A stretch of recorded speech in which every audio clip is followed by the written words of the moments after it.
ये है prime news, क्योंकि सच जरूरी है। जापान के ओसाका से पीएम मोदी ने भारतीय समुदाय को संबोधित किया। भारतीय समुदाय के आगे फ्यूचर प्लान रखा। अगले 5 सालों तक भारत को 5 ट्रिलियन की इकोनॉमी बनाने की बात दोहराई। ओसाका में पीएम मोदी ने आने वाले 5 सालों का रोड मैप भी शेयर किया। सबका साथ, सबका विकास के साथ साथ सबके विश्वास के साथ आगे बढ़ने की बात कही। 2022 में गगनयान लॉन्च करने का कार्यक्रम भी शेयर किया।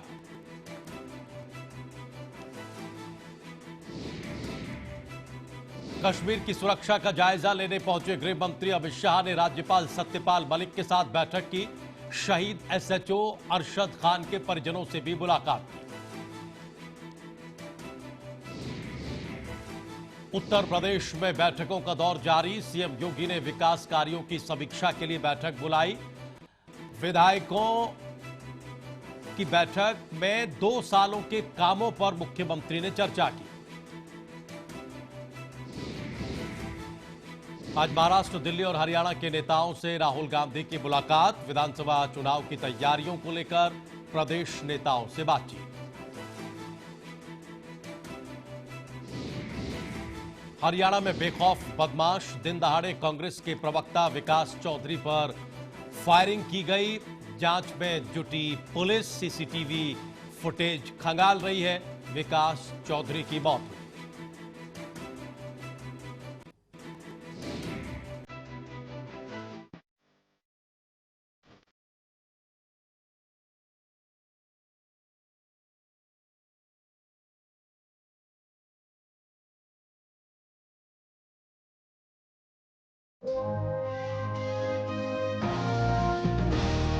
नमस्कार, बहुत स्वागत है आप सभी का प्राइम न्यूज पर। मैं हूं राजीव रघुनंदन। वक्त प्राइम एजेंडा का है।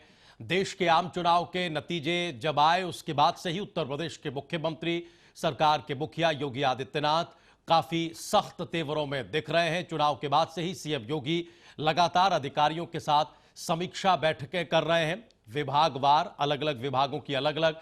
2 हफ्ते पहले ही मुख्यमंत्री योगी ने गिरती कानून व्यवस्था को लेकर पुलिस अधिकारियों के साथ एक बड़ी बैठक की थी और बैठक में पुलिसकर्मियों के खिलाफ कड़ी नाराजगी जाहिर की थी। साथ ही अधिकारियों को फटकार भी लगाई थी, जिसके बाद अब वे दागी अधिकारियों और कर्मचारियों की छटनी के निर्देश भी दे चुके हैं। थोड़े दिन पहले मुख्यमंत्री ने स्पष्ट निर्देश दिए हैं कि दागी पुलिसकर्मियों को जवरिया सेवा से रिटायर किया जाना चाहिए, यानी वीआरएस दिया जाना चाहिए। मुख्यमंत्री के सख्त तेवर देखकर पुलिस महकमे के साथ ही शासन के कामकाज के मुख्यालय, सचिवालय में भी दागी अफसरों की पहचान की गई। और अब मुख्यमंत्री योगी आदित्यनाथ ने सूबे के अधिकारियों, जिलाधिकारियों और पुलिस अधीक्षकों को हर हाल में सुबह 9 बजे तक दफ्तर पहुंचने की हिदायत दी है। निर्देश दिया गया है कि आप अपने अपने दफ्तरों में सुबह 9 बजे तक उपस्थित हो जाएं, पहुंच जाएं। साथ ही सभी अधिकारियों को तत्काल प्रभाव से इसका पालन करने और ऐसा नहीं होने पर उनके खिलाफ कार्रवाई करने की बात भी कही गई है। सीएम के सख्त निर्देशों के बाद अधिकारियों की नींद उस वक्त उड़ गई जब उत्तर प्रदेश के उन्नाव जिला जेल में 2 बंदियों का पिस्टल लहराने वाला एक वीडियो वायरल हो गया, जिसके बाद हड़कंप मच गया। जांच रिपोर्ट में बताया गया कि जेल प्रशासन पर दबाव बनाने के लिए जेल के कुछ कर्मियों ने यह वीडियो बनाया है। इस सफाई आई। जेल परिसर के अंदर से एक वीडियो पार्टी करने का भी वायरल हुआ है कि कुछ अपराधी जो जेल में बंद है वो बैठे हुए और बाकायदा वहां खाना खाने का सामान रखा है और पार्टी कर रहे हैं, जिसे जांच रिपोर्ट में कैदियों को दिया जाने वाला सामान्य भोजन बताया जा रहा है। अब तक वीडियो वायरल होने के बाद 4 जेल कर्मियों पर गाज गिरी है। अब हमारा सवाल यह है कि चुनाव के नतीजों के परिणामों के बाद प्रदेश में और पूरे देश में आचार संहिता के खत्म होने के बाद मुख्यमंत्री एक्शन में दिखे। मुख्यमंत्री एक्शन में हैं। कई जगह उन्होंने दौरे किए, जैसा कि हमने जिक्र किया कि विभागवार वो समीक्षा बैठकें कर रहे हैं। कई विभागों की कर चुके हैं, कईयों की आगे करेंगे। लेकिन ये जो उन्नाव की जिला जेल की ये तस्वीर है, एक उदाहरण के तौर पर ये क्या दिखा रही है, कोई असर क्यों नहीं हो रहा है? क्या जो आरोप 6 महीने साल भर पहले लग रहे थे इस सरकार पर कि साहब ब्यूरोक्रेट्स पर कंट्रोल नहीं है, प्रशासन अभी भी नहीं सुन रहा है, कोई अंकुश नहीं है, मुख्यमंत्री की इतनी सख्ती और इतनी तेवरों के बाद भी अभी 15 दिन पहले ही एक बड़ी बैठक की है, सही है कि बड़ी बैठक, सभी जिलों के जिलाधिकारियों को, एसएसपी को बुलाया गया, डीजीपी, चीफ सेक्रेटरी, सारे लोग मौजूद थे और यह बताया गया कि नहीं साहब किसी भी कीमत पर आप कंट्रोल करिए, अपराधियों को शह नहीं दी जानी चाहिए वगैरह वगैरह। इस सब के बाद भी जो हकीकत का धरातल है वो कुछ और स्थिति बयां कर रहा है। आरोप प्रत्यारोप बहुत होते हैं, लेकिन उन्नाव जिला जेल की जो तस्वीर सोशल मीडिया पर जबरदस्त तरीके से वायरल हुई, उस तस्वीर ने एक तरह से पोल खोलने का काम किया कि दरअसल धरातल पर स्थिति क्या है। ऐसे बहुत सारे अलग अलग प्रमाण हैं अलग अलग जगह पर, लेकिन यह स्थिति क्यों है? क्यों मुख्यमंत्री की मंशा, मुख्यमंत्री की इच्छा, सरकार की इच्छा, सरकार का इकबाल नहीं पहुंच रहा है उन प्रशासन, उन अधिकारियों तक जिनको उसको लागू करना है? कई खास मेहमान हमारे साथ मौजूद हैं। आज हमारे साथ दो सम्मानित वरिष्ठ पत्रकार हैं। प्रेम कुमार जी हमारे साथ नोएडा स्टूडियो में हैं और दिनेश शर्मा जी हमारे साथ लखनऊ से जुड़े हुए हैं। आप दोनों मेहमानों का बहुत बहुत स्वागत है।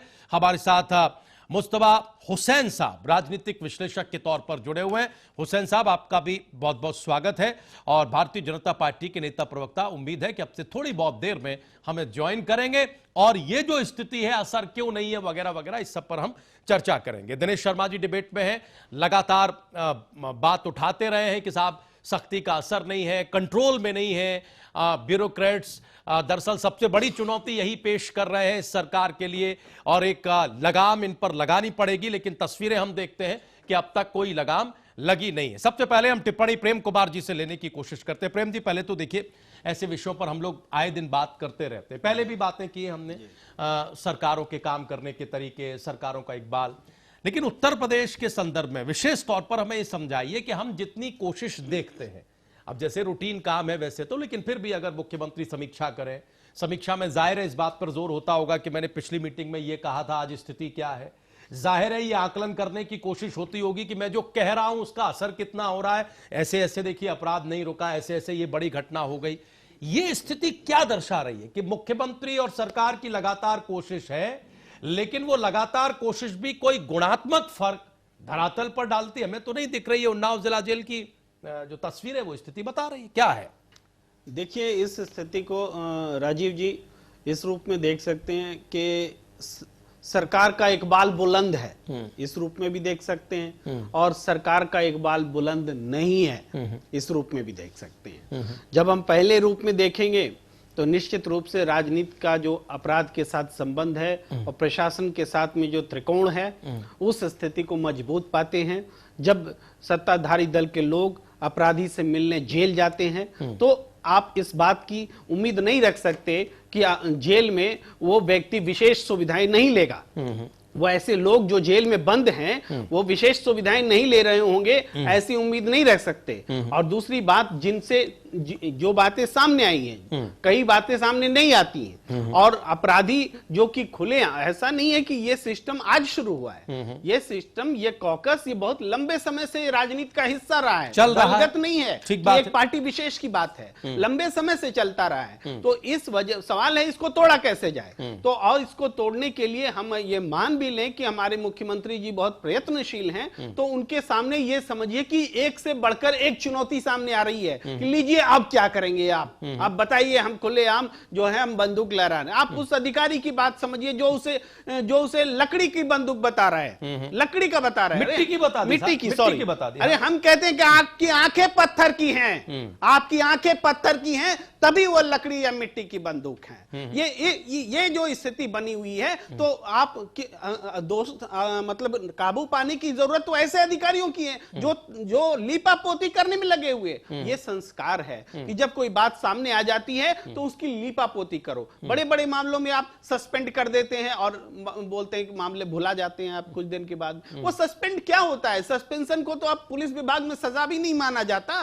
अब तो सस्पेंशन मतलब चलो मामला रफा दफा करने का तरीका। तो ये जो पूरी तरह से जो सिस्टम करप्ट हुआ है, लंबे समय से चला है। जेल जाने का मतलब, एक अगर हम जैसा व्यक्ति अगर किसी छोटे मोटे क्राइम में जेल चला जाए तो वहां एक से एक और यातनाएं और एक से एक और अनुभव लेकर के हम वहां से वापस लौटेंगे। ये स्थिति है। जेल के अंदर जो जेल की स्थिति है, जेल के अंदर जो अलग किस्म का साम्राज्य है, जो गठजोड़ है, जो भ्रष्टाचार है, उसको कई बार कई तरीके से वो सामने लाया गया है। लेकिन उसको खत्म करने के लिए कौन सा तंत्र अपनाया जाए, कौन से तरीके अपनाए जाए, इस बारे में अब तक पहल तो सरकार को ही करनी होगी। सरकार की ओर से पहल नहीं दिखी है। ये इस सरकार से हमें उम्मीद रहती है, इसलिए हम उम्मीद करते हैं कि इस सरकार पहल करे और इस स्थिति को खत्म करे। ठीक है, हम जरा दिनेश शर्मा जी के पास जाएंगे। दिनेश जी, आवाज मिल रही है सर आपको? आप सुन पा रहे हैं? बिल्कुल बिल्कुल बिल्कुल। दिनेश जी, हम जानना चाह रहे थे कि पहले भी जब भी हम लोग चर्चा करते रहे हैं इस तरह के मामलात पर, तो आपने जिसे कहते हैं ना पुरजोर तरीके से, मुक्त कंठ से इस चुनौती को सरकार के सामने रखा है और आपने बताया भी है। लेकिन हम दो स्थितियां देख रहे हैं। देखिए, आज सुबह का ही ट्वीट है जो हम दर्शकों को दिखा भी रहे हैं कि सीएमओ ऑफिस की तरफ से बाकायदा ट्वीट किया गया है एसएसपीज को, जिलाधिकारियों को, सीएमओज को कि आप 9 बजे तक दफ्तर पहुंच जाएं, 9 बजे दफ्तर में आप होना सुनिश्चित करें, और यह तत्काल प्रभाव से लागू भी कर दिया गया है। आप खुद ही देख रहे हैं, आप तो लखनऊ में हैं, समीक्षा बैठकें मुख्यमंत्री कर रहे हैं, मुख्यमंत्री के सख्त तेवर भी दिख रहे हैं, वो अलग अलग दौरे भी कर रहे हैं। लेकिन वहीं एक तस्वीर ऐसी आ जाती है जो सारी कोशिशों पर एक क्वेश्चन मार्क लगा देती है। ये क्या है सर? क्या अभी भी, यानी 2.5 वर्ष की सरकार के बाद भी वो जो इकबाल, वो जो पकड़ प्रशासन पर होनी चाहिए, वो अभी भी नहीं है? क्या उस वजह से ऐसी तस्वीरें हैं, या फिर कोई और मर्ज है, कोई और बात है? जी राजीव जी, थोड़ा सा मुझे आपसे मैं आग्रह करूंगा कि मुझे टाइम दीजिएगा आप। जी, समय है क्योंकि सर, विषय बहुत गंभीर है। जी, पहली बात तो यह है कि गीता हाथ में लेके शासन कभी नहीं होता। यह धर्म और आध्यात्म की एक सीमा होती है, शासन शासन होता है। दूसरी बात, मुख्यमंत्री जी बहुत ईमानदार हैं, उनके ऊपर कोई भी आक्षेप नहीं है। लेकिन योगी जी अपनी ईमानदारी को सुशासन में नहीं बदल पाए। क्या योगी जी बताएंगे कि क्या आपको नौकरशाही सपोर्ट नहीं कर रही है? क्या आप बताएंगे कि आपके सामने कोई ऐसी दुविधा तो नहीं है जो आप प्रकट नहीं करना चाहते हो? आपका शासन तंत्र आपके नियंत्रण में क्यों नहीं है? क्या कारण है उसका? आपने 2.5 साल बिता दिए कांवर शाह जब कृषि सुखाने, या मैं कहूंगा का चुप साध रहा बलवाना, जब आपके सामने किसी प्रकार की कोई दुश्वारी नहीं है, आप केंद्र सरकार से, भारतीय जनता पार्टी नेतृत्व से बिल्कुल फ्री हैंड हैं, आपको हर फैसला लेने की आजादी है, तो आपकी नौकरशाहों से क्या रिश्तेदारी है? आपको डीएम एसपी से क्या मोह है? जब वो आपको सहयोग नहीं कर रहे हैं, वो ट्वीट जो आपने आज आपने किया है, यह ट्वीट शमशान में वैराग्य की बातों करने जैसा है। मैंने कल्याण सिंह की सरकार से लेकर आज तक जितनी सरकारें आई हैं, इस तरह के मैंने 50 ट्वीट देखे हैं, 50 बैठकें देखी हैं, सैकड़ों बैठकें देखी हैं राजीव जी। कोई निष्कर्ष नहीं निकला। जब मुख्यमंत्री जी सामने वाले अधिकारी को यह सोचेंगे आईएएस हो आईपीएस, तो आपने तो वहीं सरेंडर कर दिया। आप भूल गए कि आप शासन करता है, शासन आपको करना है और इनसे काम कराना है। आप नीतियां बनाते हैं, इंप्लीमेंट करना डीएमएसपी का काम है, उनकी जिम्मेदारी है। आपके विधायकों का सम्मान करना डीएमएसपी की जिम्मेदारी है। आपके कार्यकर्ताओं की परवाह करना डीएमएसपी की जिम्मेदारी है, क्योंकि ये आपकी इंप्लीमेंट एजेंसी है। आज सस्पेंड करने से या तनख्वाह काटने से काम नहीं चलेगा। आपके पास एक बहुत बड़ा हथियार है, इनको हैसियत में रखने का। इनको आप प्रतिकूल प्रविष्टियां दीजिए। आप इनका भारत सरकार में घुसना बंद करिए। ये बंद कमरों के अंदर बैठकर इस बात की जुगाड़ करते हैं कि हमें भारत सरकार में जाने का कैसे मौका मिले और भारत सरकार के बाद विदेशों में घूमने का कैसे मौका मिले। आप इनकी महत्वाकांक्षाओं पर विराम लगाइए योगी जी। ये डंडे के यार हैं, ये प्यार के यार नहीं, प्यार की भाषा नहीं समझते हैं। ये प्रतिकूल प्रविष्टि से बहुत डरते हैं। और इनका जो इमीडिएट बॉस है उससे प्रतिकूल प्रविष्टि पाने के से बचने के लिए उसे 100 बार, एक मिनट में 100 बार यस सर बोलते हैं। आपसे सर थोड़ा स्पष्टीकरण चाहता हूं जो आपने कहा, फिर हम संगठित दिवाकर जी हमारे साथ जुड़ गए, भारतीय जनता पार्टी के नेता प्रवक्ता। राजीव जी क्या संगठित अपराध राजनीति में ही है? संगठित अपराध प्रशासनिक व्यवस्था के अंदर भी है। नहीं, एक जो बड़ी बात आप नेक्सस को तोड़िए। दिनेश जी एक जो बड़ी बात आपने कही, आपने कहा कि जब आप ये समझेंगे कि हाँ आईएएस, हाँ आईपीएस, क्या वो जो ब्यूरोक्रेट्स का ऑरा होता है, आप ये कहने की कोशिश कर रहे हैं अपनी इस टिप्पणी के साथ कि मुख्यमंत्री उस ऑरे पर काबू नहीं कर पाए हैं? क्या आप ये कह रहे हैं उस छाया के नीचे कहीं दबे हुए हैं? आप ये कह रहे हैं योगी जी को कोई चिंता करने की जरूरत नहीं है। आप क्या ये कहना चाहते हैं कि एक मुख्यमंत्री योगी जी भी आए थे? अरे उनको भी देख लिया हमने। भारतीय जनता पार्टी नेतृत्व के सामने बहुत बड़ी चुनौती है, और इस बार तो एक एक कदम फूक फूक कर रखने की चुनौती है। लेखपाल, दरोगा, बीट कांस्टेबल, तहसीलदार, एडीएम, ठीक है, जो दो प्रतिक्रियाएं, आप इस पर नियंत्रण पाइए, क्योंकि जनता से सीधे टच में रहते हैं। ठीक, देखिए दो हमारे विश्लेषकों की प्रतिक्रियाएं, चाहे वो प्रेम जी ने टिप्पणी रखी और दिनेश जी अभी रख रहे हो, एक जो तंत्र का फेलवर है उसका आक्रोश इनकी टिप्पणियों में देखा जा सकता है। हम दिवाकर जी आपके पास आएंगे, और अब वहां जो विश्लेषक बैठे हुए दिनेश जी जो बोल रहे हैं, आपने प्रेम जी को सुना नहीं, चूंकि आपको थोड़ी देर हुई, आप गुस्सा समझ सकते हैं, और ये गुस्सा इसलिए कि 2.5 साल का वक्त हो चुका है, अपेक्षाएं बहुत ज्यादा हैं, दावे भी बहुत होते हैं, और समर्थन भी जनता का जबरदस्त तरीके से दिवाकर जी आप लोगों को, आपकी पार्टी को मिल रहा है। लेकिन हकीकत ये जो इस तरह की तस्वीरें वायरल हो जाती हैं, ये पूरी पोल एक तरीके से खोल देती हैं। हुसैन साहब, आप इन घटनाओं को किस तरीके से देख रहे हैं सर? क्या वाकई मुख्यमंत्री किसी दबाव में है? क्या वाकई मुख्यमंत्री की कोशिशों का कोई नतीजा नहीं निकल रहा है, या फिर जो ब्यूरोक्रेट्स हैं उनका एक ऑरा इतना ज्यादा है? एक तो यहां शब्द इस्तेमाल कर दिया कि ये नौकरशाही में भी संगठित अपराध है, क्या ये इतना ज्यादा है कि सरकार की कोशिशों का कोई असर, कोई फर्क दिखता नहीं?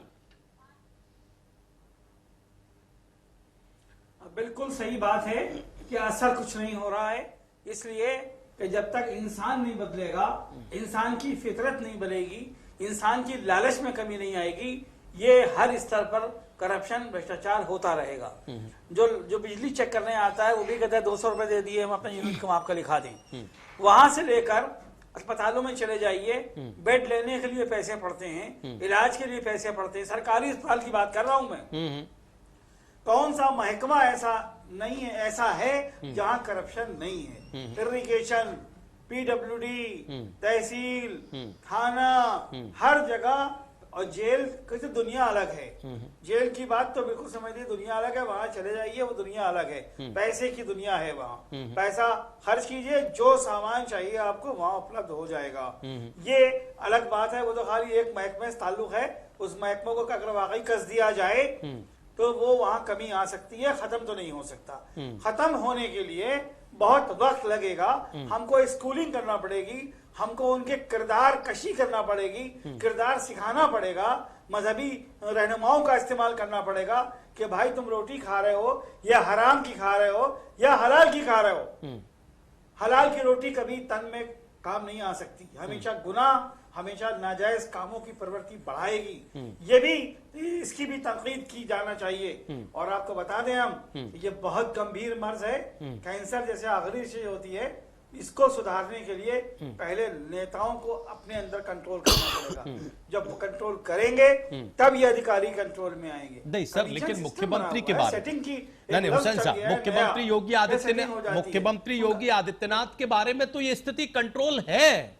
हम सब ये मानते हैं कि उन पर कोई दाग नहीं है, उनकी इच्छा शक्ति में कोई कमी नहीं है, उनके इरादे कमजोर नहीं है ना? वो हम देखते हैं कि बैठकें करते हैं, उनकी मेहनत और प्रयास में कोई कमी नहीं है। फिर नतीजों में कमी क्यों है, ये तो बताइए सर। हुसैन साहब, देखिए, योगी आदित्यनाथ एक मुख्यमंत्री है और इतनी बड़ी कैबिनेट है। सारे कैबिनेट मिनिस्टर्स और मुख्यमंत्री जब तक नहीं तय करेंगे और अपने आराम और अपने आसाइश की चीजों में, साधनों में कमी नहीं करेंगे। एक मंत्री के पास 6 गाड़ियां होती हैं, फला महकमे की एक गाड़ी, निर्माण निगम की एक गाड़ी, पीडब्ल्यूडी की एक गाड़ी, एक मंत्री, एक गाड़ी मंत्री के पास होना चाहिए, उसका इस्तेमाल करें। ये जो आराम, इसी से जो ये अधिकारी हैं ये उनकी कमजोरियों का फायदा उठाते हैं और वो भी उसी में लिप्त हो जाते हैं। तो हमारा कहना यह है कि सिरे से लेकर चोटी तक सबको बदलना पड़ेगा, सोचना पड़ेगा। सर, अगर बदलना पड़ेगा, अगर आपकी सोच ये, और हमें लगता है कि ये सरकार की गंभीरता भी है, तो फिर इंतजार किस बात का हो रहा है? दिनेश शर्मा जी अभी यही तो इशारा कर रहे थे कि क्या आप इस चीज में शुमार होना चाहते हैं कि एक मुख्यमंत्री वो भी थे जहां कोई खास नतीजा नहीं आया, या फिर आप वाकई रिजल्ट देना चाहते हैं, सुनिश्चित करना चाहते हैं, जैसे अभी बार बार दिनेश जी और बहुत सारे पैनलिस्ट नाम लेते हैं कल्याण सिंह की एक सरकार का, तो इस स्थिति को लाया क्यों नहीं जा रहा है? किस दबाव में आप काम कर रहे हैं? अगर नहीं है तो फिर नतीजे क्यों नहीं? हम तो यही समझने के लिए आप सारे लोगों के साथ बैठे हैं। हम जरा दिवाकर जी को जोड़ लें फिर। सर, ये निदान क्या है, कैसे होगा? डिबेट में तो हम लोग बातें कह देते हैं कि ओवरहॉलिंग होगी, ऊपर से नीचे तक बदलिए, है ना? अभी बहुत सारे सजेशन या हुसैन साहब ने दिए, क्यों नहीं इनको इंप्लीमेंट किया जाता? लेकिन इन सवालों पर आएंगे। लेकिन दिवाकर जी, ये क्या स्थिति है सर, जहां सरकार के मुखिया, सरकार इतनी मेहनत करती दिखती है, आप लोग इतने दावे करते हैं, लेकिन एक तस्वीर वायरल हो जाती है, पूरे सिस्टम का पोस्टर फट जाता है? क्यों है ऐसा सर, बताइए दिवाकर जी। हाँ सर, मुझे ये कहना है कि हमारे माननीय मुख्यमंत्री जी की नीयत और नियत बहुत मजबूत है। हमारे मुख्यमंत्री जी के द्वारा जितना प्रशासनिक व्यवस्था दुरुस्त की गई है, एक चीज आपने कहा कि पिछले सरकारों की जो विडंबनाएं थी उसको ठीक करने में कुछ समय जरूर शुरू में लगा, लेकिन जब से मुख्यमंत्री जी आए हैं तब से सारे प्रशासन, सारे शासन तंत्र को दुरुस्त किया जा रहा है। और जहां तक बात है डिजिटलाइजेशन के द्वारा सारी चीजें पारदर्शिता के साथ दिखाई दे रही हैं। आपको मैं यहाँ तक कहना चाहूंगा कि विभागों के ट्रांसफर भी ऑनलाइन आवेदन पे शुरू हो गए हैं। बिल्कुल नहीं, सुनिए जरा सा सुनिए सर, वो पूरी कर ले फिर हम आएंगे। दिनेश जी, पूरा मौका है हम लोगों के पास, लेकिन वो एक प्रवक्ता की हैसियत से अपनी बात पूरी रख ले पार्टी की तरफ से। बोलिए बोलिए दिवाकर जी, प्लीज बोलिए। जी, ऑनलाइन सारी व्यवस्थाएं दुरुस्त करने के क्रम में जितनी तत्परता से काम हो रहा है, यह समझिए कि कुछ पहले की विडंबनाएं थी जिसको ठीक करने में समय शुरू में लगा। अब तो सारी चीजें हमारी ऑनलाइन हो गई हैं। हम सारी व्यवस्थाओं को जहां नहीं मान रहे हैं कि कहीं कोई कमियां नहीं हो जा रही हैं, लेकिन कमियां होने के बाद तुरंत हमारी सरकार, हमारे मुख्यमंत्री जी तुरंत संज्ञान ले रहे हैं, उस पर तुरंत एक्शन लिया जा रहा है प्रशासनिक तंत्र का। और जहां तक बात हो गई अपने आप लोगों के भाई साहब की, मैंने बात सुनी, हम तहसील से लेके थाने तक सारी चीजें हमारी ऑनलाइन हैं। अच्छा, क्योंकि पहले की जो थोड़ी बहुत काउंटर सवाल फिर विश्लेषकों की राय, पहले के लोग लगे हुए हैं। दिवाकर जी, आप ही की बात पर देखिए, हम लोग कहते हैं ना कि एक तस्वीर है और तस्वीर 1000 शब्दों से बेहतर होती है। तस्वीर जब दिखती है तो बहुत ज्यादा बोलने की आवश्यकता है। आपका दावा है कि प्रशासनिक व्यवस्था आपने दुरुस्त कर दी है सरकार ने। ये जो उन्नाव जिला जेल की तस्वीर है, ये दुरुस्त प्रशासनिक व्यवस्था का उदाहरण है। हाँ सर, ये दुरुस्त प्रशासनिक व्यवस्था का उदाहरण है। प्यार है साहब। हाँ, बोलिए। देखिए, घटनाएं हो जा रही हैं, उन घटनाओं से हमारी सरकार बहुत चिंतित है कि ऐसी घटनाओं पुनरावृत्ति नहीं होनी चाहिए। लेकिन घटना हो गई, उस पर तुरंत एक्शन हो गया, तुरंत जो जिम्मेदार अधिकारी थे सस्पेंड कर दिया गया, उनके खिलाफ जांच बैठा दी गई। मुख्यमंत्री जी ने तुरंत संज्ञान लिया, और यही कारण है कि त्वरित कार्रवाई होगी तो आगे ऐसे कार्रवाई, ऐसे कारनामे होने की संभावना कम हो जाती है। तो हमारे मुख्यमंत्री जी की नीयत और नियत और प्रशासनिक क्षमता में कहीं कोई कमी नहीं है। पूरी तत्परता, पूरी तन्मयता से अपना जीवन एक तरह से उन्होंने समाज सेवा के लिए दे दिया है। मुख्यमंत्री जी हमारे हमेशा एक्टिव रहते हैं, सारे प्रशासन को ठीक करते हैं, सारे विभागों मॉनिटरिंग करते हैं, सारे घटनाओं की स्वयं संज्ञान लेते हैं। हम नहीं कह रहे हैं कि घटनाएं दुखद होती हैं, घटनाएं जो भी होती हैं सरकार के लिए थोड़ा सा भी एक छोटी घटना भी हो जाती है तो उस पर सरकार के प्रति जनता का आक्रोश हो जाता है। ठीक है, देखिए जल्दी से हम होने के बाद प्रेम जी के पास आए। इससे पहले दिनेश जी जो आपके बगल में ही बैठे हैं, वो आपसे कितना सहमत है उनकी राय जान लेते हैं। दिनेश जी, सहमत हैं आप? मान रहे हैं बात दिवाकर जी की? राजीव जी, योगी जी दीर्घजीवी हों, हमें उनका जीवन नहीं चाहिए, हम उनके शासनकर्ता का पक्ष जानना चाहते हैं। 2.5 साल में कितना बड़ा परिवर्तन जेल विभाग योगी जी के पास है, और आज तो खुलेआम ऑनलाइन है कि 2,500 रुपए में कैदी की मशक्कत कटेगी। जो उसको अंदर ले जाया जाता है कैदी को, तो उसको मशक्कत कराई जाती है, काम कराया जाता है। अगर काम नहीं करना तो 2,500 रुपए दीजिए। 120 रुपए में मिलाई होगी।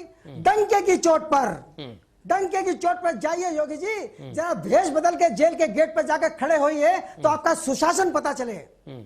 जेल अधीक्षक से लेकर डीआईजी तक सबके सब बम पर पैमाने पर वसूली अभियान में लगे हैं।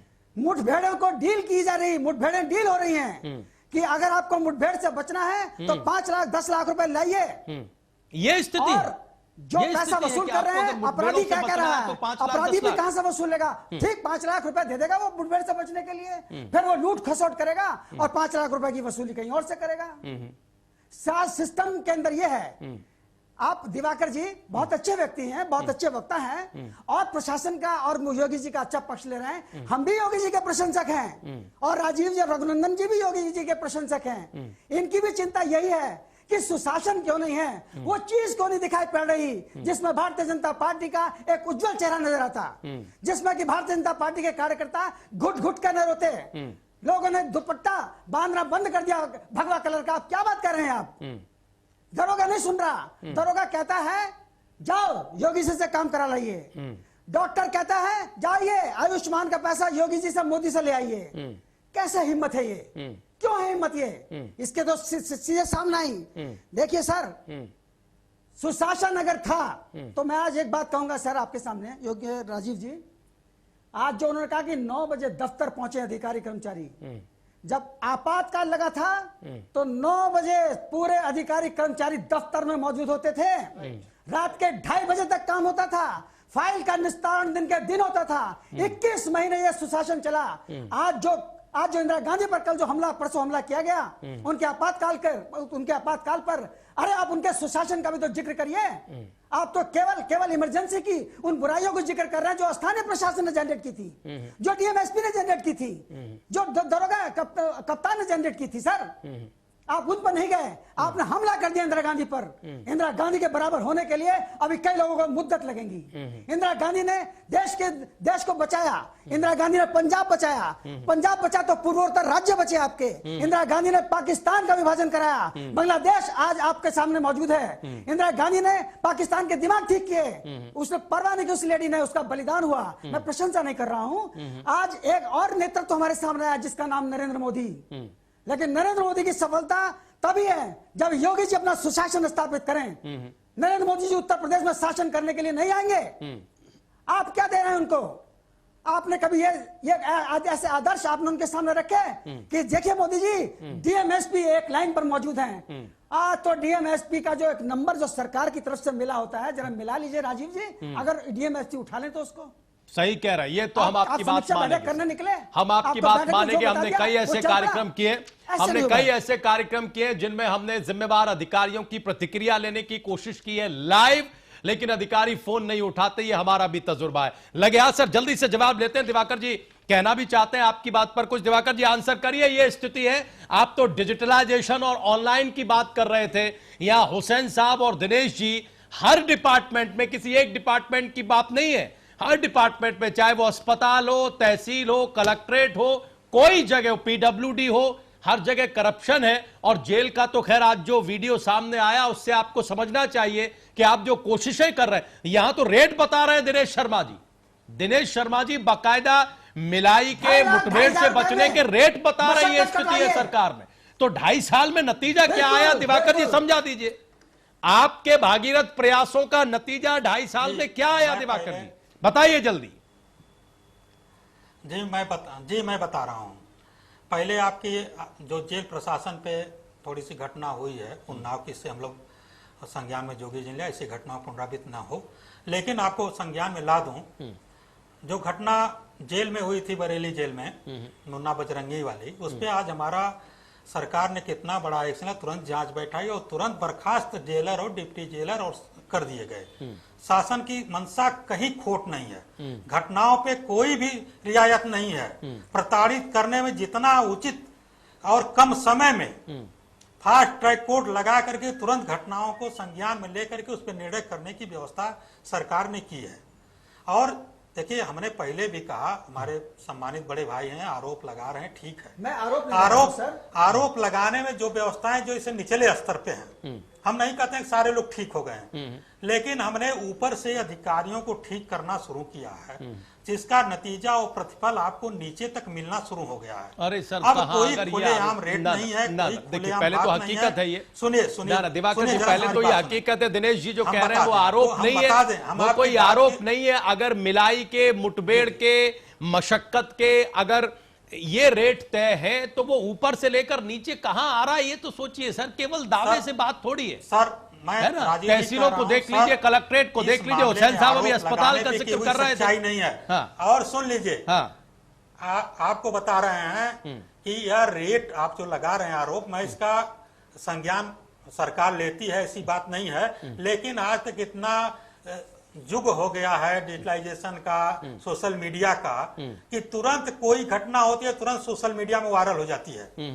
मैं नहीं कह रहा हूं कि एकदम से खत्म हो गया है, लेकिन मैं ये कह रहा हूं सरकार जितना मैक्सिमम कंट्रोल कर ली है, इतना मैक्सिमम अब पूर्ववर्ती मतलब ये अपर लिमिट, ये सरकार के प्रयास की अपर लिमिट है और नतीजे ऐसे हैं। सर, ये सरकार के प्रयास की अपर लिमिट है ना। जी जी, इससे बेहतर प्रयास नहीं हो सकता। जहां मैं बैठा हूं हाँ। भाई साहब का जी, नहीं, विषय और बेहतर हो रहा है जहां तक मैं जान रहा हूं। और चले जाए, जैसे मैं लखनऊ का रहने वाला हूं, KGMC हॉस्पिटल है, चले जाइए, देखिए आज क्या व्यवस्था है, साफ सफाई, सारी चीजें एकदम। ट्रॉमा सेंटर चले जाइए, देखिए गरीब मर रहे हैं। ट्रॉमा सेंटर में इतनी ज्यादा भीड़ चुकी हो जाती है, तब भी पूरी व्यवस्था, पूरा तंत्र, डॉक्टरों की जो कमी है उसको पूरा किया जा रहा है। मेडिकल की सीटें सर, बढ़ा एक दी गई रिपोर्ट हैं, आई है दिवाकर डॉक्टर की जी, संख्या बढ़ाने की दिवाकर जी, एक रिपोर्ट है आज, एक मेडिकल रिपोर्ट आई है कि देश में स्वास्थ्य सेवाओं की जो स्थिति है उसमें उत्तर प्रदेश आखिरी पायदान पर है। आप अभी मेडिकल का जिक्र कर रहे थे, इसलिए मैंने उदाहरण आपको दे दिया। आने वाले दिनों में इस पर अलग से एक कार्यक्रम करेंगे। बिहार दूसरे नंबर पे है ना, ये नीचे से ये स्थिति है। बिहार दूसरे नंबर पे सर, है। 2.5 वर्ष हो गया, आप अपेक्षाएं तो देखिए। मुझे ये भी सवाल हम संज्ञान कितने में दिनों है। से पूछ रहे हैं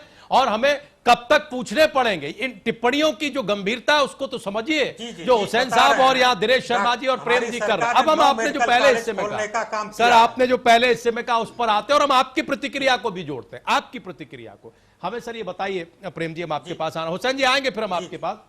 जी, जैसे दिवाकर जी के इतने दावे, एक मिनट दिवाकर सर, एक मिनट बस पूछ ले, आपके दावों पर, सरकार के एक्सट्रीम प्रयासों पर हम एक प्रश्न पूछ ले, क्योंकि वो भी उत्तर प्रदेश के नागरिक है, फिर तुरंत आपका रुख करेंगे हम सर, और दिनेश जी और हुसैन साहब को भी जोड़ेंगे। क्या ये सरकारों के प्रयास की अपर लिमिट है? वो कह रहे हैं देखिए सब हम कर रहे हैं, है ना, वो कह रहे हैं सोशल मीडिया का दौर है, चीज बाहर आ जाती है, डिजिटलाइजेशन का वो जिक्र कर रहे हैं और हमको बार बार दूसरी पिक्चर दिखाई पड़ती है। एक जो लॉजिक उन्होंने दिया, जो अलग अलग जगह जहां भी बहस हो रही है, कॉमन लॉजिक है, 2.5 वर्ष हो गया फिर भी, कि साहब ये पिछली कई सरकारों का रोग है, इतनी जल्दी नहीं जाएगा। तो क्या हम इस पूरी परिस्थिति को उसी लॉजिक के पीछे ढांक दें, दाब दें, और हम फिर इनकी तरफ से पूछ लेते हैं कि अगर इनका यह भागीरथ प्रयास है, फलित क्यों नहीं हो रहा सर, और ऐसे प्रयास का फायदा क्या है जिसका नतीजा न निकले? यही हमें समझाइए सर। देखिए, ये राजीव जी, अपर लिमिट तो आप बोल ही नहीं सकते।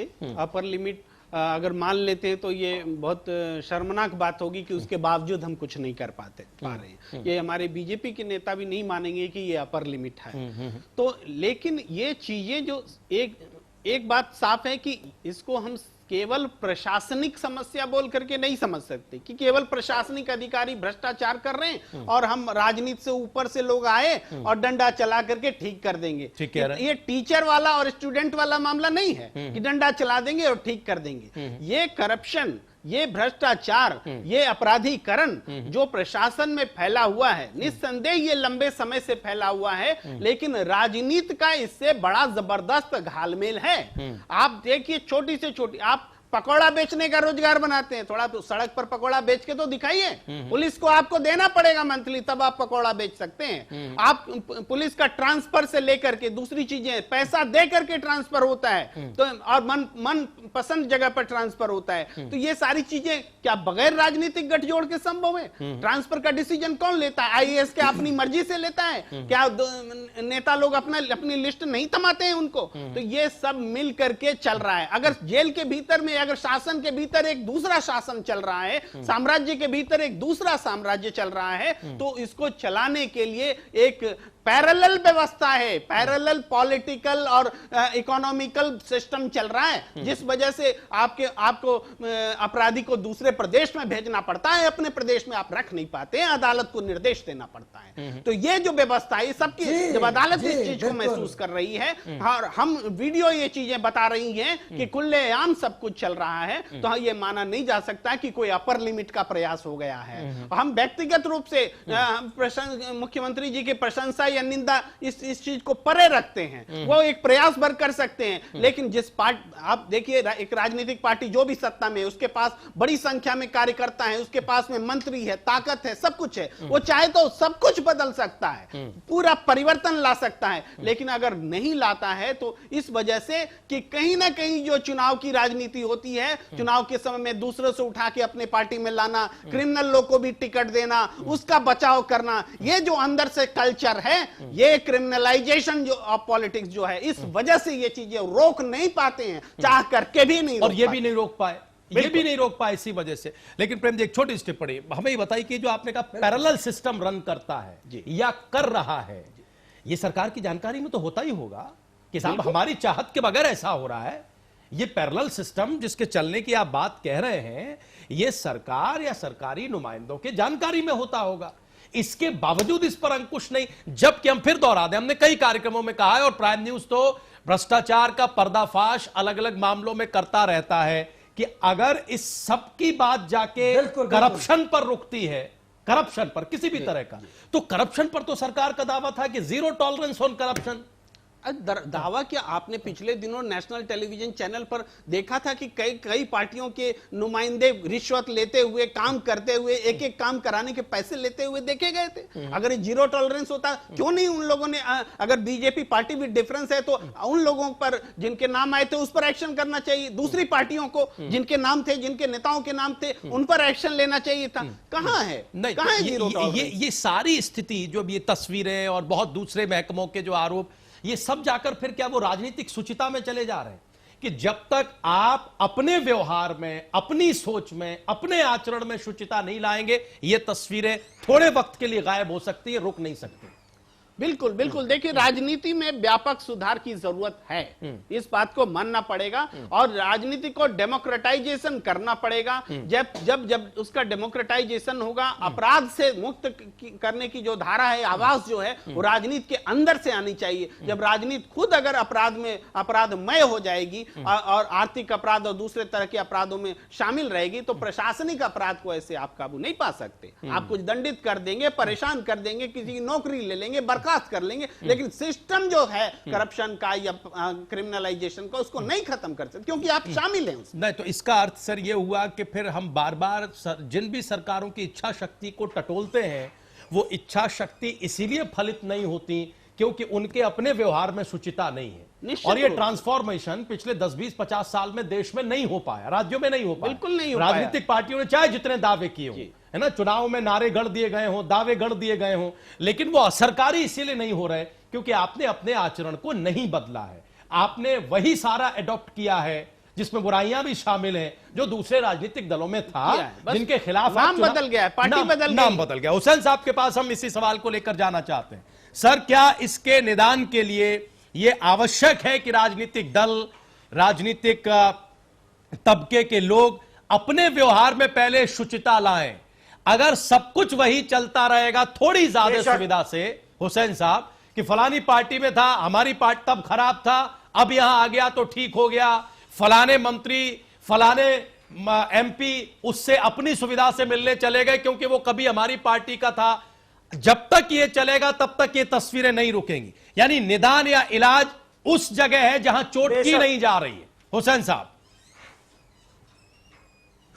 देखिए, बहुत छोटी सी बात बताऊं आपको, इतनी बड़ी बड़ी बातें तो बहुत दूर की हैं। आप अमीनाबाद से गाड़ी निकाल के दिखा दीजिए, लाठीश रोड चले जाइए, नहात से निकल जाइए, अगर मरीज होगा तो जिंदा नहीं पहुंच पाएगा अस्पताल तक। इतना ट्रैफिक का इंक्रोचमेंट तो आप सही नहीं कर पा रहे हैं। इतनी बड़ी बड़ी बातें छोड़ दीजिए, इंक्रोचमेंट आज भी रिमूव नहीं हुआ।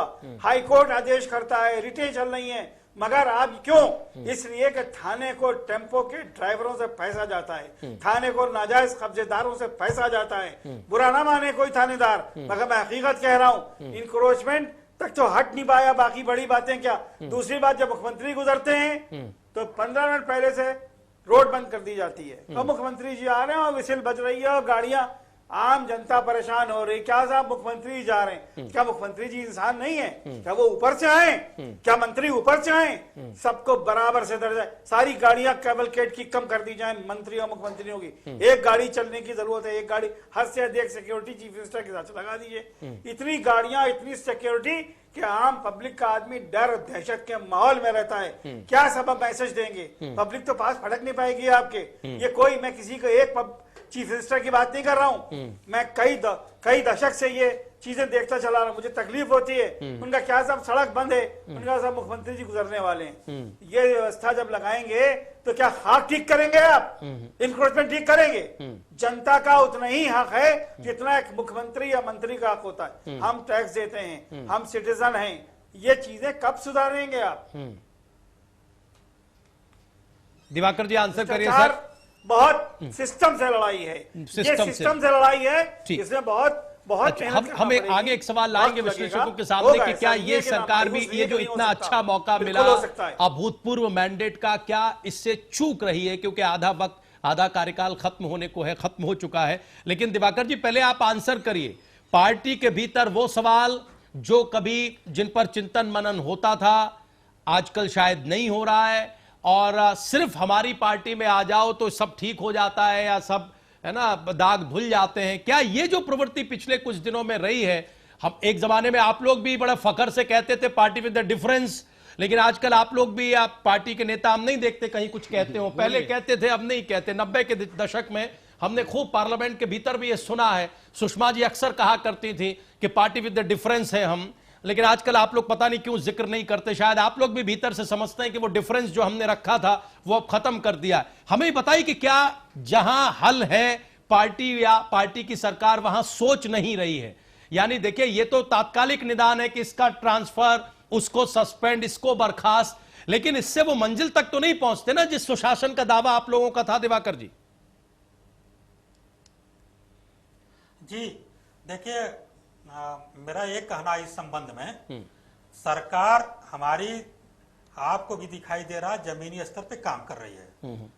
जैसे आपने जो मुद्दे लिए उसी मैं बोलना चाहता हूं कि तहसीलदार और तहसील का जो इन्होंने मुद्दा उठाया, जनता आपके द्वार पूरी है, जनता तहसील दिवस लगता है, जनता अपनी समस्याएं कहती हैं, और मुख्यमंत्री जी इतने जनता के प्रति जवाबदेही तय की अधिकारियों कि 9 बजे उनको बैठना है कि काहे कोई हमारा दूर दराज से आया हुआ व्यक्ति वापस न जाए अधिकारी न मिलने के कारण। अपनी अगर ये हो रहा होता और उसका समाधान, दिवाकर जी थोड़ा सा काउंटर करना चाहेंगे सर। हो रहा होता तो ये ट्वीट थोड़ी सीएमओ ऑफिस को करना पड़ता सर। समझिए, अगर ये हो रहा होता इस 2.5 साल में तो सीएमओ दफ्तर की तरफ से ये ट्वीट आज ही आया है सर, और इसको तत्काल प्रभाव से लागू करने के लिए कहा गया है। इसका मतलब यह है कि सीएमओ ऑफिस में, शासन में यह रिपोर्ट है कि अधिकारी दफ्तरों में समय से नहीं पहुंच रहे हैं, जनता की समस्याएं नहीं सुन रहे हैं, जनता दरबार नहीं लग रहे हैं, इसलिए यह ट्वीट किया गया है। आपकी बात में मैं ये जोड़ना चाहता हूं, अब आप पूरा करें सर, पूरा करें, अपनी बात तो रखें आप। जी, मैं इसी बात को कर रहा हूं। पहले समय इनका निश्चित नहीं था, अधिकारी बैठते सुनते, लेकिन और कोई समस्या आ जाती थी तो उस पर तत्परता दिखाते हुए, या जो भी भावनाएं जनता की रहती थी, हमारा गांव का आदमी दूर से आता था तो उसको अधिकारी समुचित उचित समय पे नहीं मिल पाते थे, तो मुख्यमंत्री जी ने इसके लिए निर्देश जारी किया है कि हमारा अधिकारी टाइमिंग फिक्स हो, और जनता पूरी जाने की 9 से 11 अधिकारी निश्चित मिलेंगे, उस हिसाब से वो आएगा, शाम तक उसको वेट नहीं करना पड़ेगा, अपनी बात रखेगा और अपने गंतव्य तक आसानी से पहुंच जाएगा। संसाधनों की उसको दिक्कत नहीं होगी, कभी कभी संसाधनों की दिक्कत हो जाती थी। और इसलिए ऐसा नहीं है कि कोई नई चीज है, अधिकारी हमेशा बैठते थे, जनता की बातें सुनते थे, टाइमिंग उन्होंने फिक्स मुख्यमंत्री जी ने किया है कि यह टाइमिंग रहेगी जो हमारी जनता जानेगी कि इस समय अधिकारी हमको निश्चित मिलेंगे। और जहां तक दरबार की बात है, जनता दरबार देखते हैं हमारी सरकार मुख्यमंत्री जी के यहाँ रोज लगता है। मुख्यमंत्री जी अगर नहीं है तो संबंधित मंत्री जी रोज जनता दरबार देखते हैं, यह टाइम फिक्स है। इसका बड़ा बढ़िया रिजल्ट रहा कि जनता जो हमारी आती है मुख्यमंत्री जी के आवास पे, वहां पे कोई न कोई मंत्री, जिम्मेदार मंत्री उनकी बातें सुनता है, तुरंत कार्रवाई कराता है। अच्छा, ठीक। यही व्यवस्था निचले स्तर पे जिलों पे लागू की है। ओहो कि सर, जिले के व्यवस्था जिम्मेदार बड़े अफसर, देखिए दिवाकर जी, सुनिए साहब, बड़े अफसर, हमारा जो जो असंतोष बड़े या अफसर, हमारा जो नहीं प्रश्न रहते थे। है आपसे और पूरे पैनल में जो आप एक उद्दोलना देख रहे हैं, वो इस वजह से है कि व्यवस्थाएं तो हमारे संविधान में, सिस्टम में बहुत सारी हैं। किसी भी कानून की किताब को लेकर आप बैठ जाएं और उसका 1-2 पैराग्राफ ही आपको पढ़ें तो आपको उससे अंदाजा हो जाएगा कि वैसा व्यवहार अगर हो जाए तो फिर हम पहले ही जन्नत और स्वर्ग यहां बना चुके होते, है ना। तमाम सरकारें आती हैं, वो सब व्यवस्था करती हैं, लेकिन मसला यह कि इंप्लीमेंट कितना हो रहा है, क्रियान्वयन कितना हो रहा है। और ये जो क्रियान्वयन की कमी है, ये आपकी सरकार में भी दिखाई देती है, इसीलिए हमने उस ट्वीट का बार बार जिक्र किया। अब हम जल्दी से एक सवाल लेना चाहते हैं आखिर में कि क्या ये जो जिसको कहते हैं ना स्वर्णिम मौका, क्या ये स्वर्णिम मौका हाथ से जा रहा है इस सरकार के? चूंकि 2.5 साल हो चुका है, हो जाएगा, और अब 2.5 साल का ही कार्यकाल बचा है। आखिरी साल को हम लोग ये मानते ही हैं कि वो केवल चुनावी साल होके रह जाता है। इसमें जितना किया जा सकता था, जितना हासिल हो सकता था, अब तक वो सरकार नहीं कर पाई है। दिनेश जी, इस प्रश्न को हम आपसे जोड़ना चाहेंगे कि क्या ये 2.5 साल जिस तरह के गुजरे हैं, एक स्वर्णिम मौका हाथ से निकल रहा है मुख्यमंत्री योगी आदित्यनाथ के, आगे 2.5 साल का ही वक्त है चीजों को हासिल करने के। राजीव जी, जी राजीव जी, आपने बहुत अच्छा प्रश्न किया। जनता दर्शन सबसे अच्छा फीडबैक का तरीका है। जितने पूर्व मुख्यमंत्री हुए हैं, जैसे नरेंद्र तिवारी, वो जनता दर्शन हर हफ्ते करते थे। क्यों? क्योंकि जनता आती थी, उनको फीडबैक देती थी। मुख्यमंत्री जी पूछा करते थे डीएम कैसे हैं, कप्तान कैसे हैं, दरोगा कैसे हैं, फीडबैक मिलता था। बहुगुणा जी रोज करते थे। बहुगुणा जी रोज करते थे, बहुगुणा जी भी करते थे। एक बात। दूसरी बात, आपने ऐसा सिस्टम एक अप्लाई किया था जिसको बोलते हैं शिकायत प्रकोष्ठ, हाँ, जो पंचम तल पर मुख्यमंत्री की निगरानी में चलता था। क्या फीडबैक आया उससे आपके पास? आपने प्रशासन को सुधारने के लिए क्या किया? आपके पास कोई फीडबैक नहीं है। और जो शिकायतें आई थी वो बंडल के बंडल जो है डंप हो गए, डंपिंग यार्ड बन गया वो। मुख्यमंत्री का नियुक्ति विभाग, 2 बड़े-बड़े कमरे, 2 बड़े-बड़े हॉल, ट्रांसफर पोस्टिंग की फाइलों से हटे पड़े हैं। 2 बड़े-बड़े हॉल औद्योगिक विकास की, रियल एस्टेट की जो डीलिंग होती है उससे हटे पड़े हैं। आपने तो नीति बनाई थी कि रियल एस्टेट में हम पूंजी निवेश में किसी को मौका नहीं देंगे, जिसको आना है वो हमारे यहाँ के पूंजी निवेश करे। लेकिन अगर कोई ये सोच के हमारे यहाँ जमीन ले कि हम उसके बाद कुछ और बनाएंगे, तो ये हम नहीं करेंगे। नोएडा, ग्रेटर नोएडा, 2 साल से 2.5 साल से देख रहे हैं हम, अराजकता मची हुई है। लोगों ने मकान बना बना के सरकारी जमीनों पर कब्जा कर करके बिल्डिंगें खड़ी कर ली। राजीव जी, आपने पिछले दिनों जो दिखाया था वो आईना था रियल एस्टेट का, रियल एस्टेट में भ्रष्टाचार का। आपने बहुत अच्छा काम किया था। नंबर 2, अब आते क्या हो। देखिए, आपको पास जो एक स्थानीय प्रशासन है, आपको उस पर फोकस करना पड़ेगा। आपको डिस्ट्रिक्ट मजिस्ट्रेट, कप्तान की जिम्मेदारी तय करनी पड़ेगी। आप इनमें से कुछ लोगों को जबरन रिटायर कीजिए, कोई जरूरत नहीं है। बेरोजगारों की संख्या इस देश के अंदर, प्रदेश के अंदर बहुत है। बड़े बड़े टैलेंट मौके की तलाश में हैं।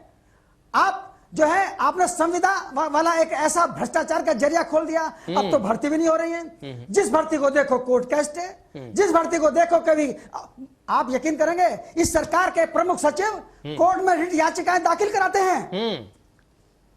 वो कहते हैं इस बात को याचिका दाखिल कर दो क्योंकि ये मेरे मर्जी का फैसला नहीं है। योगी जी, आप बहुत अच्छे राजनेता हैं, आप इससे निपटिए। हमें याद है जब आप लोकसभा के अंदर रो रहे थे, और किस सिस्टम से रो रहे थे आप, क्योंकि आपके ऊपर हमला हुआ था। आप कितने पीड़ित थे, कितने दुखी थे, आप वो दिन भूल गए? आप किसके बिना पे छोड़े प्रशासन को?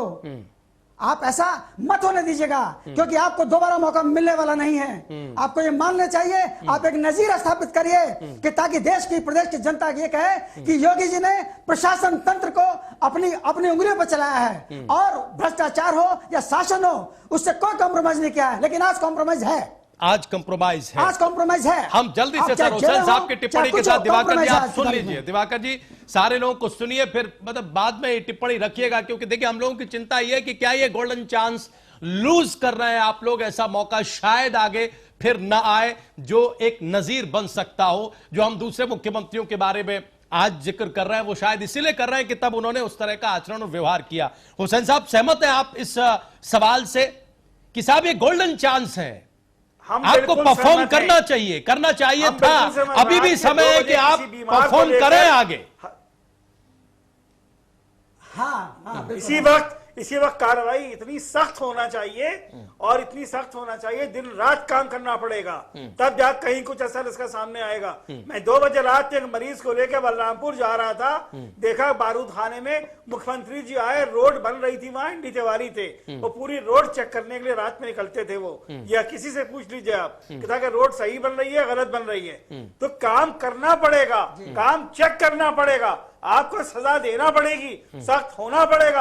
अधिकारियों का भरोसे अगर आप काम छोड़ देंगे तो काम नहीं हो पाएगा, हाथ बोलते रह जाएंगे। बस वक्त निकल जाएगा और आपके हाथ में कुछ नहीं बचेगा। लिहाजा आप देश को बचाइए, प्रदेश को बचाइए, अपनी पार्टी को उस बचाइए। बात का लाभ उठाइए कि जो प्रधानमंत्री मोदी ने आपको फ्री हैंड दिया है, अमित शाह जी ने आपको फ्री हैंड दिया है। प्रदेश का कोई मंत्री आपके सामने बोल नहीं सकता है, वो आपकी हाँ में हाँ मिलाता है। योगी जी आप बहुत अच्छे हैं, कोई ऐसा नहीं जो आपकी को आलोचना करता हो, लेकिन क्या मतलब उस बात का?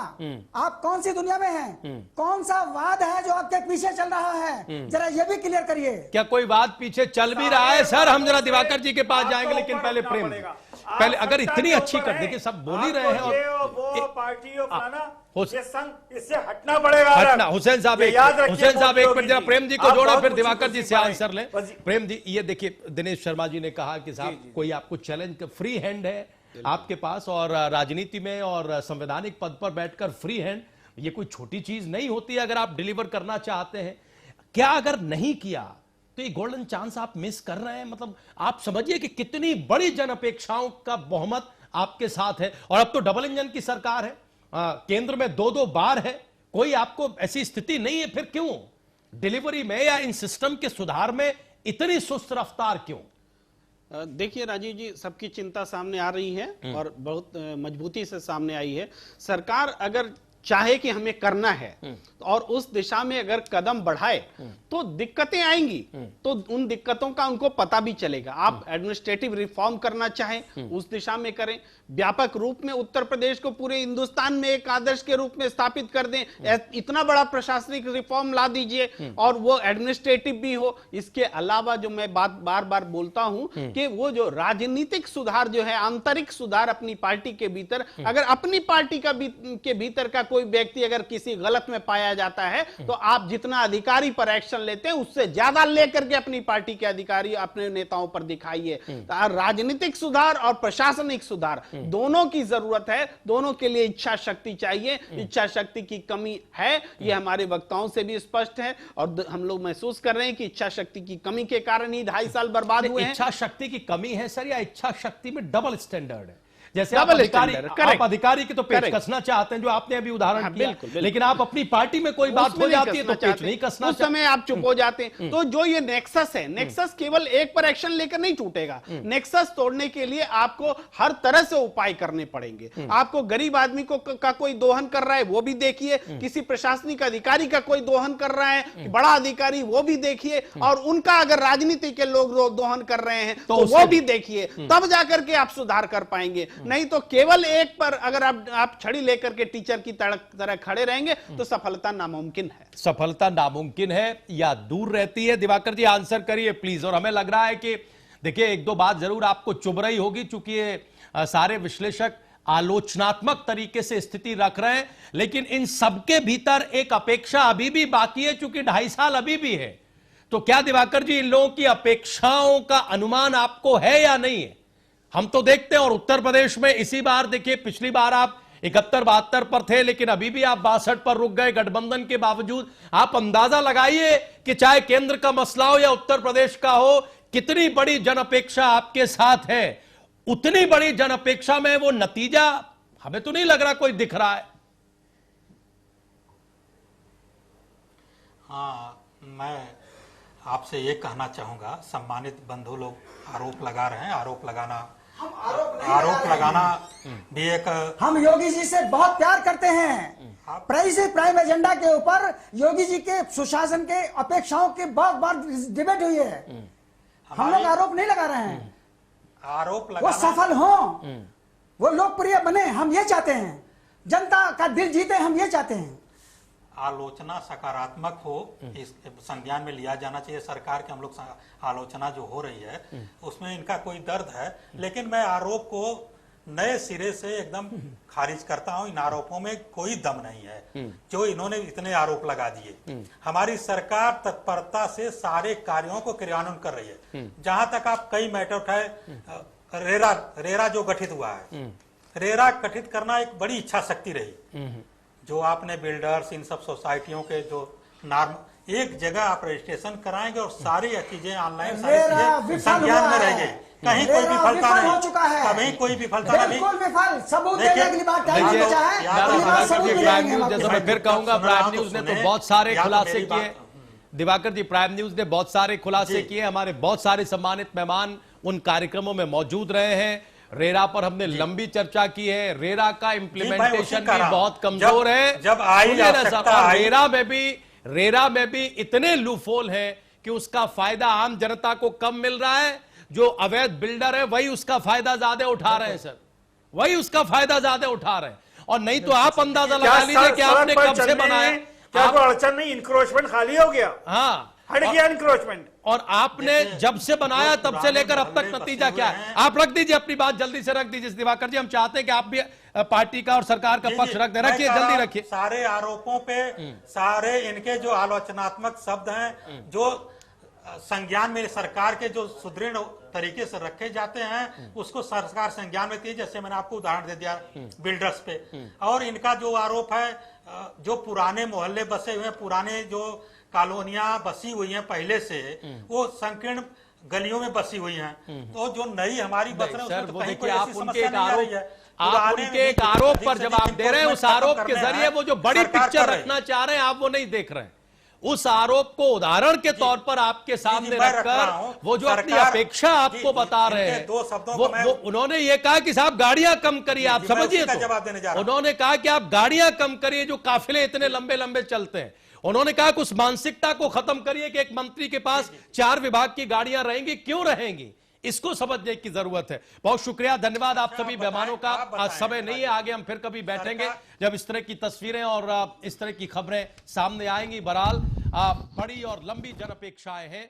सरकार को और ज्यादा बेहतरी से और ज्यादा तेजी से इस पर काम करना होगा, क्योंकि जब सरकारें जन अपेक्षाओं को पूरा नहीं कर पाती हैं तो नतीजे क्या होते हैं आपने पहले देखा है। आज के लिए बस इतना ही। आप लोग कहीं जाइएगा नहीं, प्राइम न्यूज पर खबरें जारी हैं।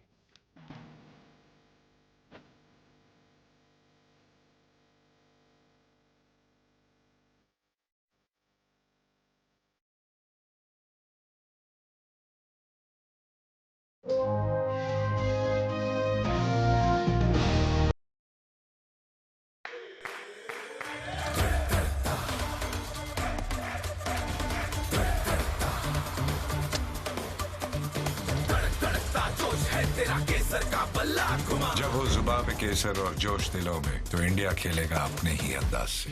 विमल, बोलो जुबान केसरी। जब पशुओं को मिलेगा प्यार और कपिला पशु आहार, तो दूध बहेगा, मुनाफा बढ़ेगा। क्या आप मुश्किल दिनों के दर्द, अनियमितता, खून की कमी, थकान व कमजोरी से परेशान हैं? तो अपनाइए 90 वर्षों से नंबर 1 औषधि व टॉनिक हेम पुष्पा। खुदी को आजमाया